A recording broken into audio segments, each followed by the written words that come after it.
বিদেশি জনশক্তি রফতানির বড় বাধা দালাল আর সিন্ডিকেট। এদের হাত থেকে শ্রমিকদের রক্ষা করতে হবে বলে মন্তব্য করেছেন প্রধান উপদেষ্টা ডক্টর মোহাম্মদ ইউনূস।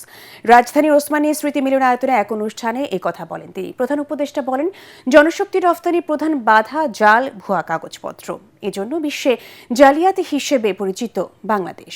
সে কারণে অনেক দেশে জনশক্তি রফতানি বন্ধ হয়ে গেছে। বিস্তারিত জানাচ্ছেন ইয়াসিন রানা।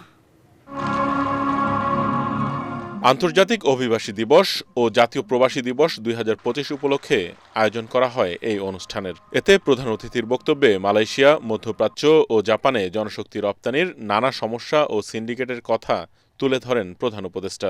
জগৎটাই হলো দালাল বেষ্টিত জগৎ। আসল খবর কার কাছে বোঝা মুশকিল, কে কার থেকে কি কারণে টাকা নিচ্ছে বোঝা মুশকিল।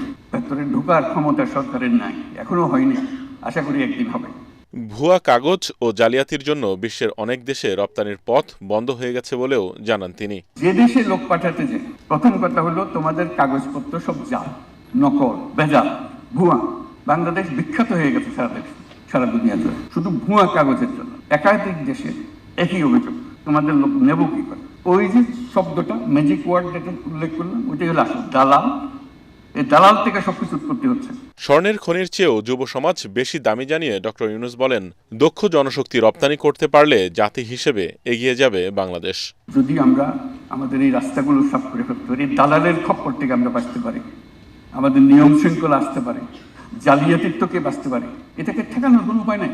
কারণ এই রেয়ার ম্যাটেরিয়াল মিনারেল তাকে আসতেই হবে। দুর্নামের পাশাপাশি এ সময় সুনামের কথাও জানান প্রধান উপদেষ্টা।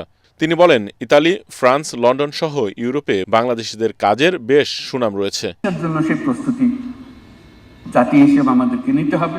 ইয়াসিন রানা, এটিএন বাংলা, ঢাকা।